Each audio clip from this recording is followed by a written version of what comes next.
Olha a igreja de Éfeso. O Senhor olha para a igreja de Éfeso e diz: olha, você era perfeito, você fez tudo aquilo que eu esperava de você, mas eu tenho um problema contigo. Você deixou o primeiro amor. Você veio para mim e você tinha 1001 vontade, 1001 desejo. Você dobrou os joelhos em domingo de noite, em muita campanha missionária, e fez muito propósito diante de mim, mas você não cumpriu nenhum deles. É como o Senhor dissesse para eles: pastor, vocês não tinham que ter prometido nada para mim. Eu não queria que vocês tivessem prometido, mas vocês prometeram, e prometeram que iriam me amar de todo o coração, mas não estão me amando de todo o coração. E agora, o que eu posso fazer? Filipenses, capítulo de número 3, verso de número 4 até o 9, está escrito: bem que eu poderia confiar também na carne. Se alguém ou qualquer outro pensa que pode confiar na carne, ainda mais eu, circuncidado ao 8º dia, da linhagem de Israel, da tribo de Benjamim, hebreu de hebreus, quanto à lei, fariseu, quanto ao zelo, perseguidor da igreja, quanto à justiça que há na lei, irrepreensível. Mas o que para mim era lucro, isso considerei perda por causa de Cristo. Sim, deveras considero tudo como perda, por causa da sublimidade do conhecimento de Cristo Jesus, meu Senhor, por amor da qual perdi todas as coisas, e as considero como refúgio para ganhar a Cristo, e ser achado nele, não tendo justiça própria, que procede da lei, senão é que é mediante a fé em Cristo, a justiça que precede de Deus, baseada na fé. Não anulando a oração que fizemos, mas se você pode reclinar a tua cabeça, nós orarmos uma vez mais. Pai, obrigado nesta noite que o Senhor nos dá o privilégio de poder, Senhor, estar na tua casa, para nós podermos bendizer, exaltar o teu santo, maravilhoso nome. Obrigado uma vez mais que o Senhor nos dá a possibilidade de podermos estar, Senhor eterno, ligados em Ti, Senhor, ligado ao Teu Espírito Santo, para nós podermos meditar da Tua palavra, que é alimento para a nossa alma, que é refrigério ao nosso coração, à nossa alma. Nesta noite, Senhor, nós oramos que o Senhor abra a porta da palavra, nos faz compreender tudo aquilo que o Senhor, ó Pai, deseja de nós, e faz cada dia entender mais, Senhor, de Ti nós pedimos, em nome de Jesus Cristo. Amém. Obrigado, queridos, podem sentar. O apóstolo Paulo, ele está dando orientações à igreja de Filipenses, e ele está trazendo para esta igreja um combate àqueles que talvez têm dificuldades na fé, falsos líderes que estão se levantando e estão trazendo talvez palavras que elas vão tentar tirar a igreja do propósito, desviar do centro da vontade de Deus. O apóstolo Paulo, ele começa a explicar e a falar a respeito da sua vida, do seu testemunho, do seu chamado, da sua vocação. E ele começa a explicar acerca de tudo aquilo que Deus trabalhou e fez na sua vida. E quando nós olhamos para esse texto da palavra, é como o apóstolo Paulo estivesse falando: para mim não tem importância de mais nada, para mim não tem importância de mais nada, porque nada importa mais na minha vida a não ser estar nas mãos de Deus, fazer a vontade de Deus, e eu estar na direção da vontade daquilo que o Senhor quer para a minha vida, o Senhor deseja para a minha vida. Na verdade, nós vivemos um tempo apertado, porque o inimigo das nossas almas está se aproveitando dos dias maus que chegaram, está se aproveitando do avanço que Deus permitiu que a sociedade tivesse em todas as suas áreas, para trazer para cada um de nós circunstâncias que nos levem a nos distanciarmos de servir a Deus, circunstâncias que nos levem a achar que talvez, do nosso jeito, da nossa forma, o Senhor vai se agradar, o Senhor vai receber tudo aquilo que Ele deseja de nós, o quanto que não é verdade. E da mesma forma qual nós temos desafio para o nosso século, Paulo também tinha para o tempo dele. Mas os irmãos parece que estavam diante do desafio de servir a um Cristo vivo ressuscitado, a desafios de não adorar ao imperador, desafios de não adorar a sociedade com os deuses. Parece que alguém estava colocando como servir ao Senhor como um peso. O relacionamento com o Senhor parece que estava se tornando algo como uma obrigação. Veja que em paralelo a esta mesma carta, a gente vai ver também a carta a Filemão. E ele, na carta ele diz, eu poderia te mandar, mas eu não quero que isso seja por obrigação para você. E era a comunicação do apóstolo Paulo tentando falar com aqueles irmãos, com aquela congregação. Então, eu não quero que vocês recebam nada por peso, nada por obrigação. E hoje nós vivemos um tempo em que as pessoas parecem que estão encontrando a obrigação, o peso, a dificuldade de fazer tudo para Deus, de fazer algo para o Senhor, de cultuar, de adorar, de pertencer à igreja em todas as suas atividades, de estar trabalhando e trabalhar com aquilo que o Senhor chamou e aquilo que o Senhor nos vocacionou. Porque antes mesmo de eu ser um obreiro, de eu ser um pastor, antes mesmo das minhas obrigações como obreiro integrado, eu fui chamado para ser um testemunho do Senhor. Eu fui chamado para trabalhar e fazer a obra do Senhor. Em nenhum momento eu posso encarar isso como um peso. Em nenhum momento eu tenho que encarar como obrigação, sim, claro. Mas à medida que eu vou convivendo com o Senhor Jesus, eu vou começando a entender que fazer a vontade do Senhor não é um peso, não é só uma obrigação, é prazeroso. Porque o Senhor, Ele nos deu o privilégio de nós servirmos a Ele aqui na terra, e nós sermos a expressão dos céus aqui na terra. Os anjos poderiam estar aqui, poderiam eles estar aqui tocando as pessoas, fazendo milagre, comunicando a Deus, mas Deus escolheu a nós para fazermos isso. Deus escolheu a nós para estarmos na presença do Senhor e nós fazermos a vontade do Pai cada dia.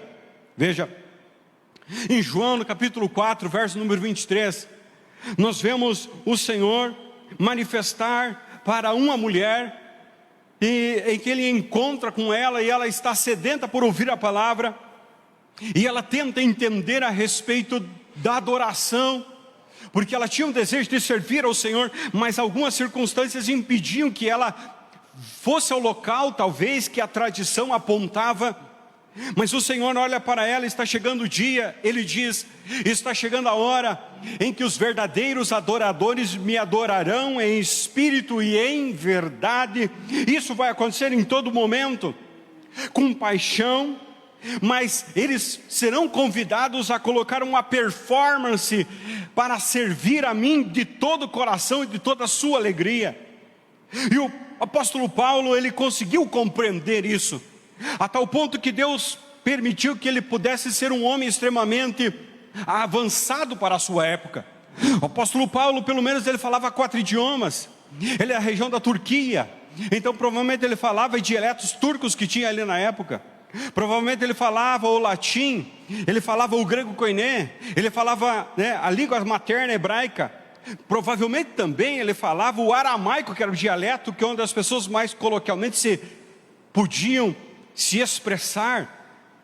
Ele teve a sua família prestando serviço para o Império Romano, e ele nasceu num lar que ganhou o direito de cidadania romana. Então, uma família abastada, uma família de posses, de condições. Ele tinha uma profissão, mas dentro da sua profissão, desde jovem, Deus permitiu que ele fosse enviado a uma faculdade, uma escola que era um peso de valor monetário alto para que pudessem ali estudar. Gamaliel, ele era um daqueles que era alunos, discípulos do grande Rabino Eliel.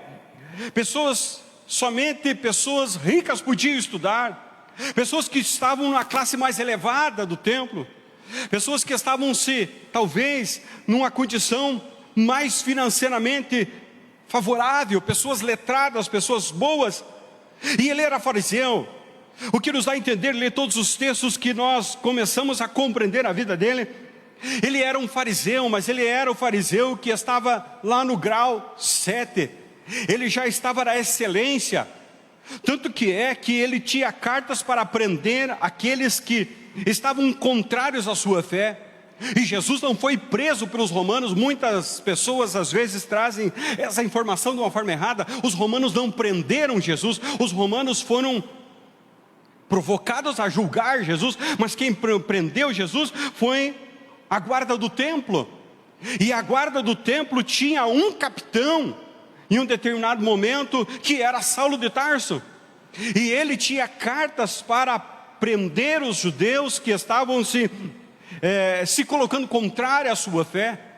E isso não era para qualquer pessoa, isso não era porque ele tinha a legalidade dos rabinos, legalidade do templo, e tinha a legalidade do Império Romano para ele fazer esse trânsito de julgar, de prender, de fazer. Esta carta dava o salvo-conduto. Então ele era um homem de uma expressão, e um homem muito jovem. Alguns estudiosos chegam a apontar que a Paulo, ele tinha talvez até 26 ou 29 anos no máximo, quando isto aconteceu. Ele era um homem que ele estava acima da sua média. Ele foi um homem que Deus ungiu ele apóstolo. Aos Gálatas ele fala que depois de aprender que ele estava tomando um caminho errado, o Senhor o levou para a Arábia, e o Senhor mesmo revelou para ele o Evangelho. Ninguém revelou o Evangelho para ele, o Senhor visitou ele na Arábia e entregou para ele o Evangelho.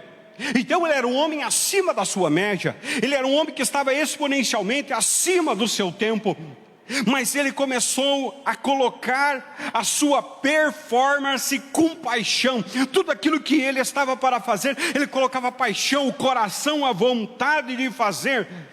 E ele entendeu que o Espírito Santo estava fazendo, aquilo que o Espírito Santo estava fazendo quando nascendo da igreja, que o Senhor estava chamando pessoas para viver o Evangelho em todas as partes do mundo. Aquilo que o Senhor revelou para aquela mulher, ele entendeu. Se Paulo vivesse nos tempos de hoje, ele estaria pregando na internet. Se Paulo vivesse no tempo de hoje, ou talvez ele já tivesse tomado a época do rádio, ele teria uma cadeia de rádio. Se Paulo estivesse vivendo no nosso tempo, dos anos 80 para 90, ele teria uma rede de televisão.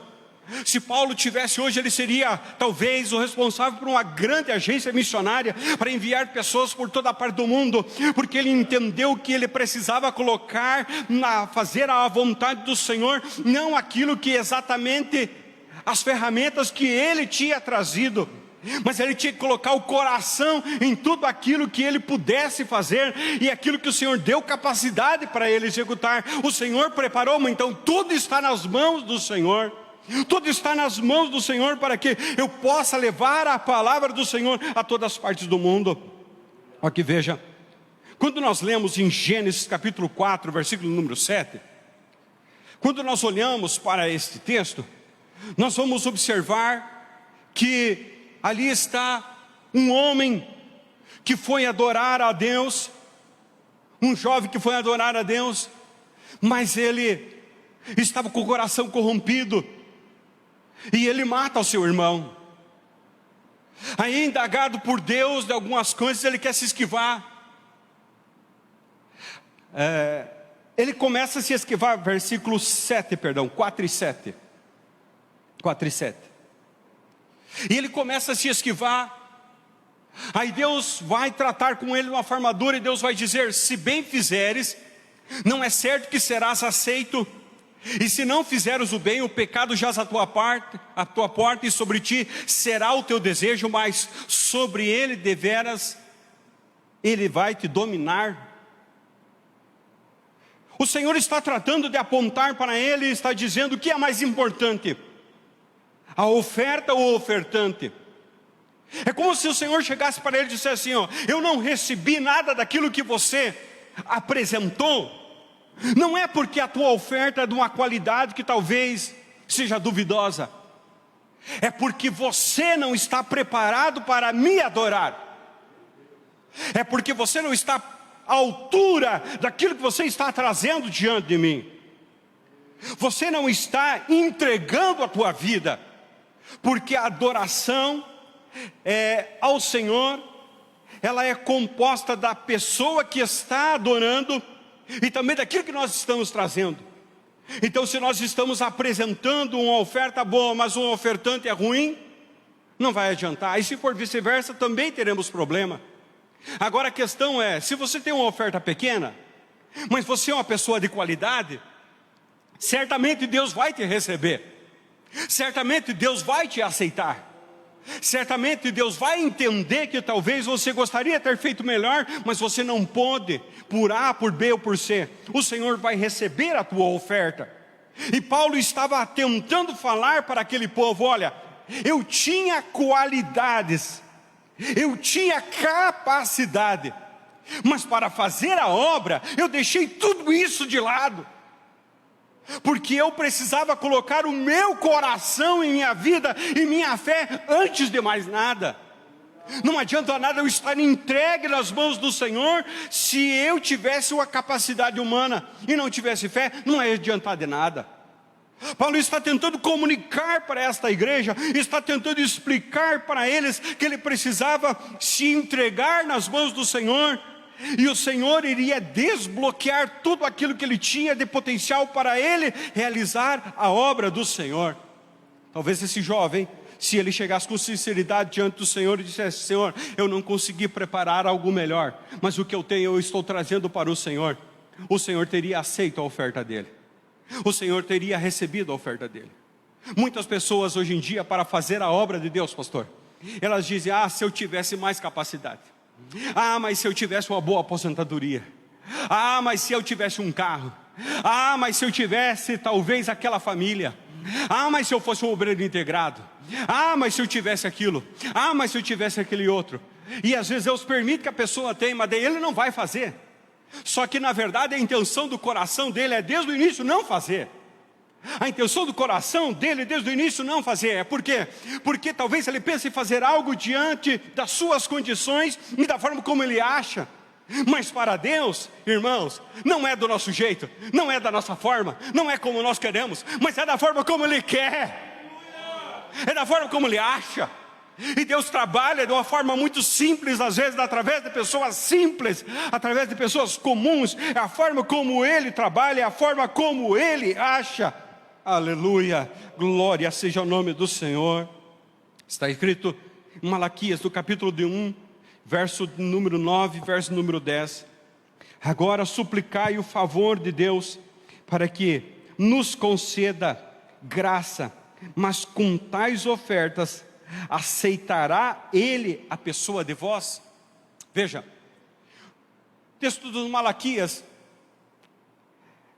talvez seja um dos mais sérios, para a gente ver a relação do ofertante e da oferta. O Senhor pergunta para eles: é justo vocês trazerem a casa um cabrito com o olho furado? É justo vocês fazerem algo pela metade para mim? Mas e por que quando o governador vai à casa de vocês separam aquilo que é melhor para oferecer para ele?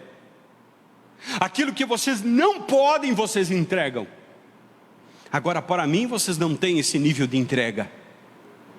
Para mim, vocês ficam se mesquinhando para dar o melhor. Para mim, vocês não estão conseguindo fazer isso. Sabe, irmãos, esse é um dos motivos porque o Evangelho não chegou a toda parte do mundo ainda. Esse é um dos motivos porque a performance do Evangelho não alcançou todas as partes do mundo. Eu estava domingo sentado escutando o pastor Paulo Locatelli. Eu fiquei pensando: mas se Deus pudesse levantar aqui no estado 5 Paulo Locatelli, a África já teria sido evangelizada mesmo com guerra civil.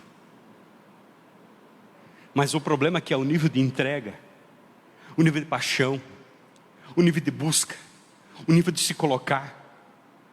O nível de se colocar está bem complicado. Então a nossa oferta, ela pode ser de qualidade, mas o ofertante não é de qualidade, então a oferta fica no altar, ela não chega na presença do Senhor. Esse é um dos segredos, porque você está fazendo e termina cansado e não vê resultado. Nós estamos diante de uma geração, obreiros que dizem: eu estou cansado, fazem um monte de coisa, mas tu vê o resultado é bem pequenininho, não produzem. Por quê? Porque talvez eles não estão conseguindo fazer uma entrega total diante do Senhor. Eles estão se preocupando mais com coisas que talvez não é aquilo que Deus realmente quer, não é aquilo que Deus realmente exige. Eu sempre faço uma colocação no discipulado. Eu pergunto: você prepara o melhor bolo de morango que você pode. Você coloca frutas em cima, moranguinhos, e faz um belo desenho.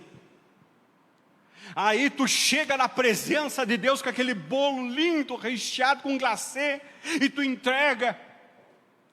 Está aqui, Senhor, eu fiz o melhor bolo de morango que eu podia fazer. Aí Deus olha e diz: mas escuta, quando que eu pedi para você fazer um bolo de morango? Eu não gosto de morango, eu gosto de chocolate. Eu disse para ti que eu queria chocolate. Eu falei algumas vezes, mas você estava tão preocupado em fazer um bolo de morango que você não me escutou. E isso acontece com nós, irmãos. Isso acontece com nós. Às vezes a gente se preocupa em fazer aquilo que está no nosso coração e que nos agrada, aquilo que nós queremos. Ontem o nosso pastor, colocando a palavra, a nossa liderança, ele falou sobre isso em outras palavras. Você quer fazer aquilo que você quer fazer, mas você não quer entregar para Deus aquilo que Deus quer que tu entregue. É isso. E muitas vitórias a gente deixa de alcançar, porque a nossa oferta não está chegando diante do Senhor. A resposta de nossas orações, às vezes, elas não estão vindo, porque a nossa oferta não está chegando diante do Senhor. Às vezes nem nossa oração está chegando diante do Senhor. Às vezes nem o nosso rosto o Senhor está vendo, porque nós estamos aqui embranhados em tantas coisas, e nós estamos tão ocupados, atarentados em tantas coisas, e nós estamos colocando performance, nós estamos trabalhando, nós estamos indo, nós estamos buscando, aleluia. Ah, Senhor, olha o que o diabo faz. Se tu observar, por exemplo, Ananias, ele procurou fazer a coisa certa, mas em algum momento o diabo cegou seu coração, e ele resolveu fazer as coisas do seu jeito. Muita gente hoje não está fazendo isso no dízimo, muita gente está fazendo isso com a sua vida, e está se privando de receber muita vitória.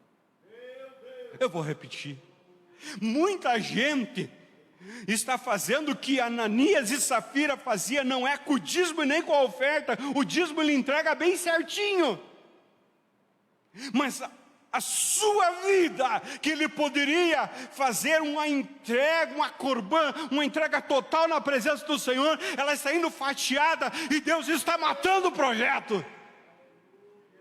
Deus está permitindo que o projeto ele não nasça, ele não desenvolva, ele não se crie, ele não vá adiante, ele não consiga lograr êxito. O diabo está cegando.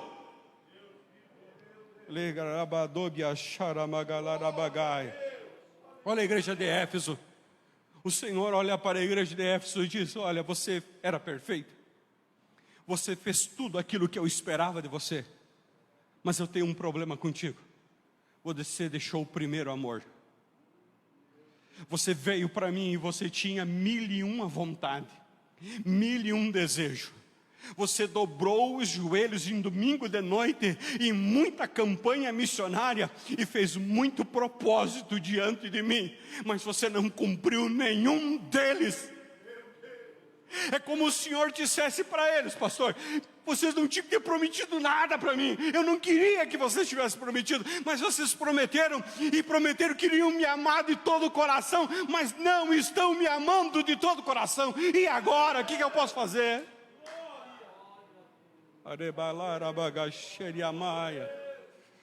Aleluia.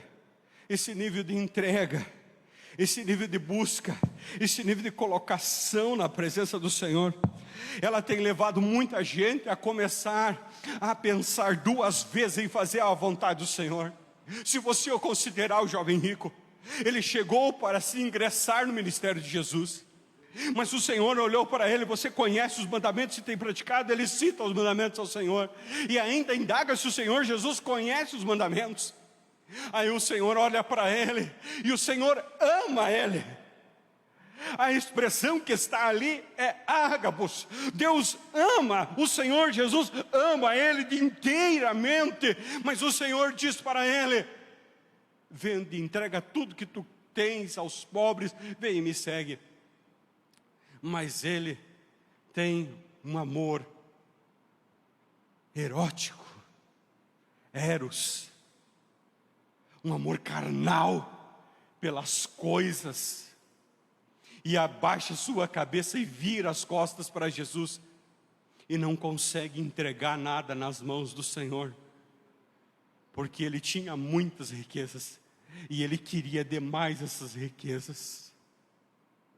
Paulo diz: eu amava ser fariseu de fariseu, eu amava o sinédrio, eu amava estar exponencial, acima da média, porque eu seria talvez um dos maiores rabinos. Eu estaria sentando na cadeira de Leal um dia, e estaria ensinando. Mas quer saber? Eu encontrei Jesus, eu percebi que isso tudo era lixo, não vale a pena, porque o lugar que me espera é muito maior e muito melhor. Aleluia. Lá adiante ele diz em uma outra carta da cidade do Deus vivo que espera, a nova Jerusalém. Ele fala da cidade dos homens, e ele fala da cidade de Deus. Ele aconselha a querer a cidade de Deus e não a dos homens. Aleluia. Há um problema, irmãos, da nossa razão, da nossa existência. O Senhor nos criou para nós buscar a Ele. Paulo mesmo, ele fala, quando ele está visitando a Grécia, e num centro religioso de discussões, está registrado em Atos 17, verso 26 ao 27, ele cita a palavra: e de um só fez todas as raças homens para habitarem entre toda a face da terra, determinando-lhes os tempos já dantes ordenados e os limites da sua habitação, para que buscassem a Deus, e se porventura tateando pudessem achar o qual todavia não seja de longe, e cada um de nós. Ele está dizendo, Deus colocou o desejo do coração. Ele está citando Eclesiastes capítulo 3 verso 4. A vontade da eternidade está dentro do ser humano. E mesmo que o homem cego, vendado, tateando, ele pode encontrar o céu. Ele pode encontrar a eternidade. Foi para isso que o Senhor nos fez. Para a gente encontrar, retornar à eternidade com o Senhor.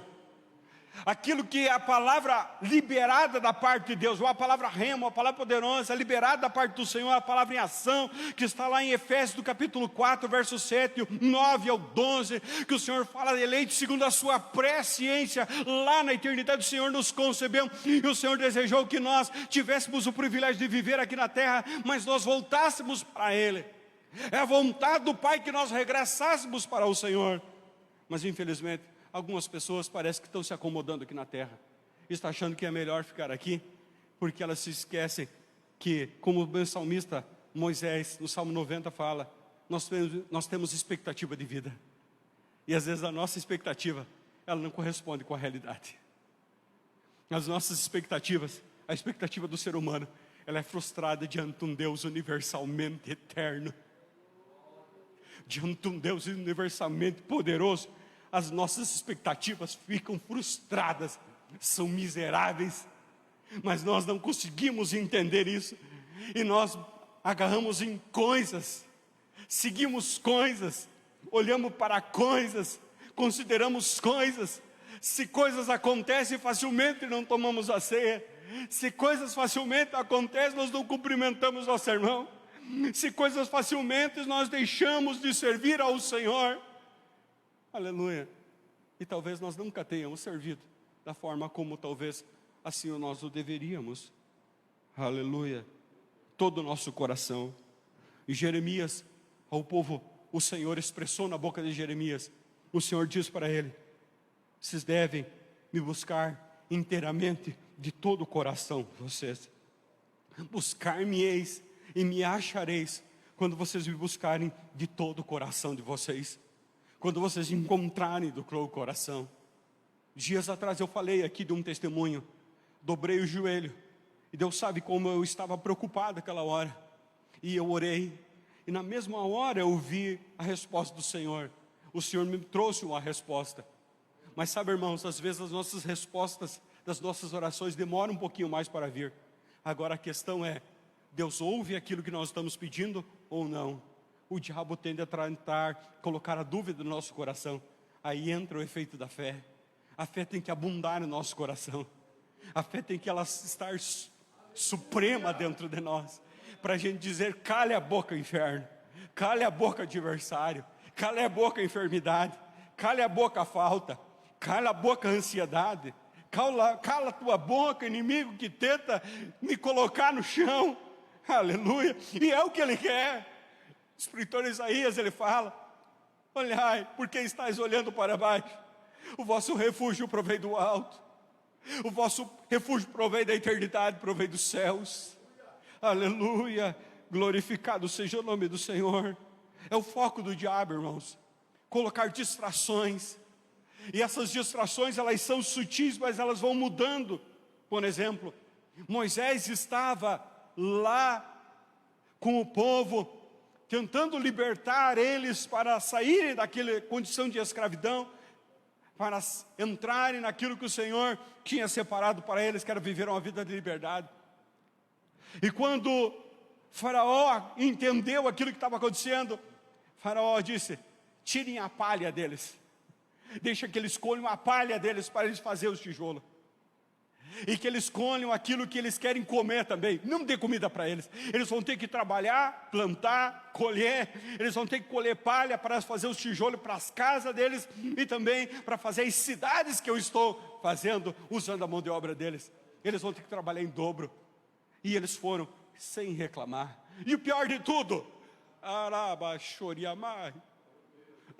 algum tempo depois, eles ainda dizem: ah, que saudade dos melões, das cebolas, das coisas. Não importa que eu era escravo, não importa que eu estava enrolado trabalhando de manhã, tarde e noite, mas era tão bom ter coisinhas para me alegrar.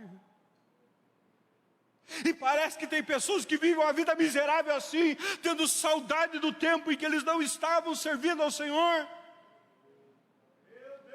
Não tem expectativa do amanhã no céu, não alimenta a expectativa da eternidade, não alimenta a expectativa de coisas novas, de um tempo novo, não alimenta a expectativa de viver coisas novas, não alimenta a expectativa de dizer: não, eu estou aberto para viver um tempo novo, eu estou livre de tudo aquilo que foi, e eu estou liberado para o Senhor mandar coisa nova. Eu abri, eu me libertei, então eu tenho espaço. O Senhor quer mandar coisa nova, pode mandar, porque eu tenho espaço, eu estou livre, eu estou aqui pronto para carregar coisas novas, para viver um tempo novo.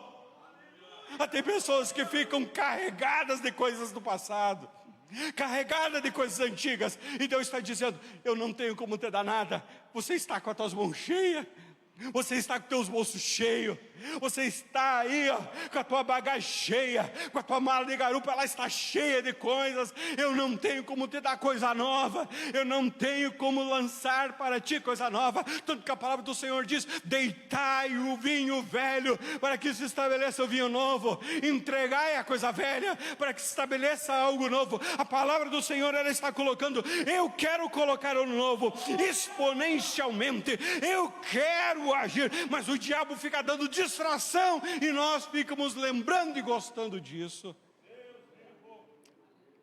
Aleluia. Eu estou encerrando uma parábola que ela demonstra muita coisa para nós. Eu pergunto para vocês, se isto tem alguma coisa de errada.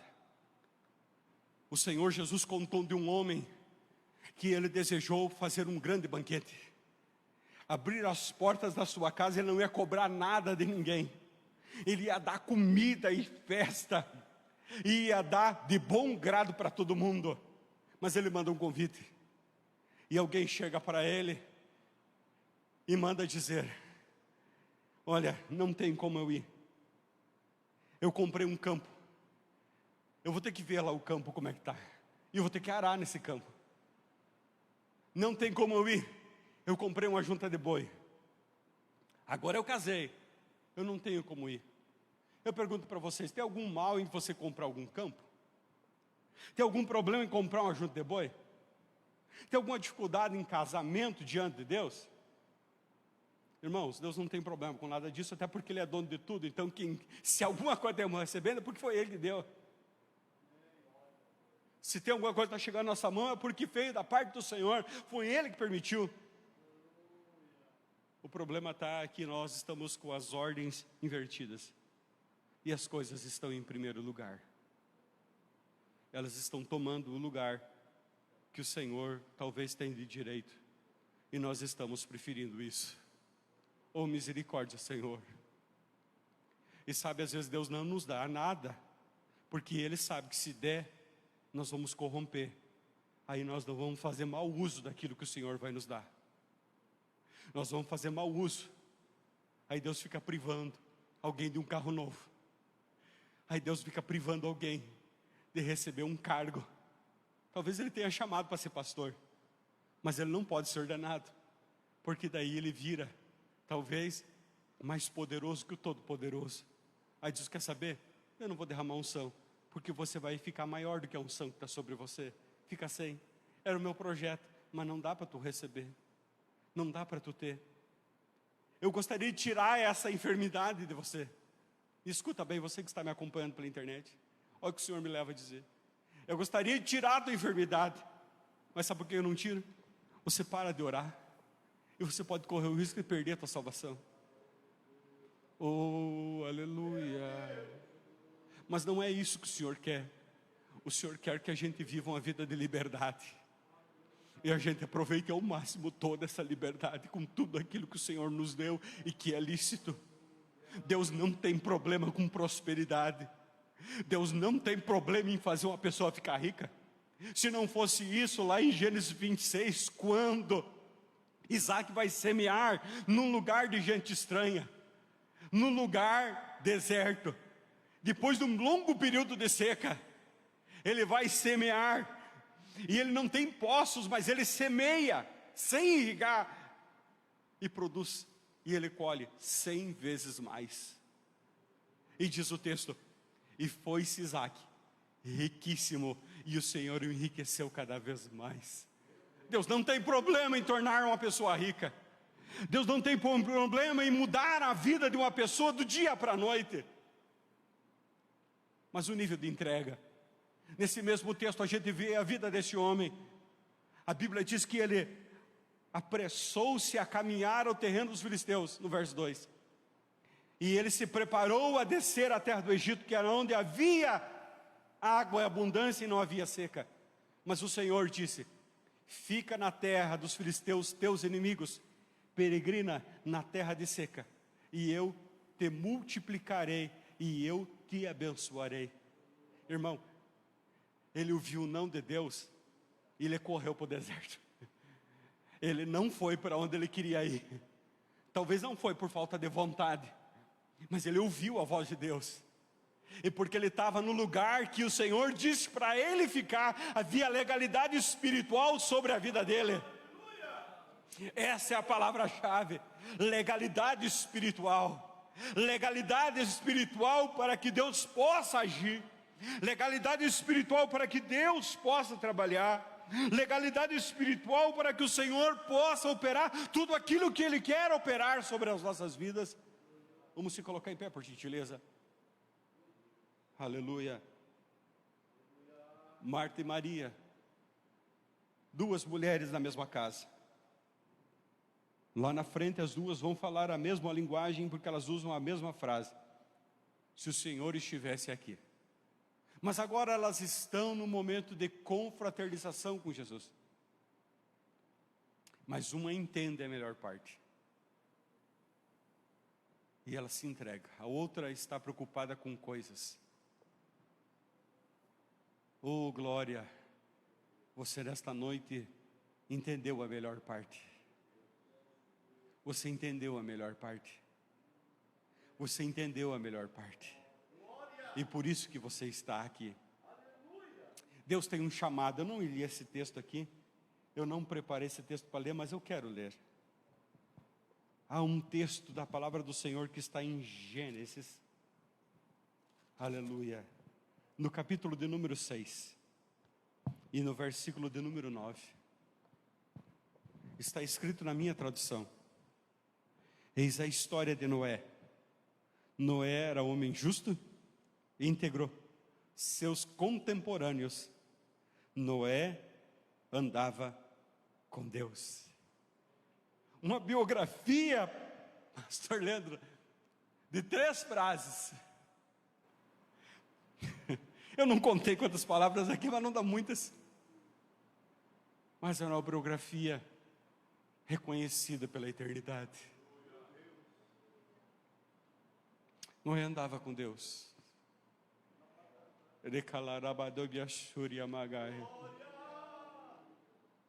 Querido, talvez você não tenha conseguido andar com Deus. E se você não tem conseguido, hoje é o dia de você entregar a tua vida às mãos do Senhor.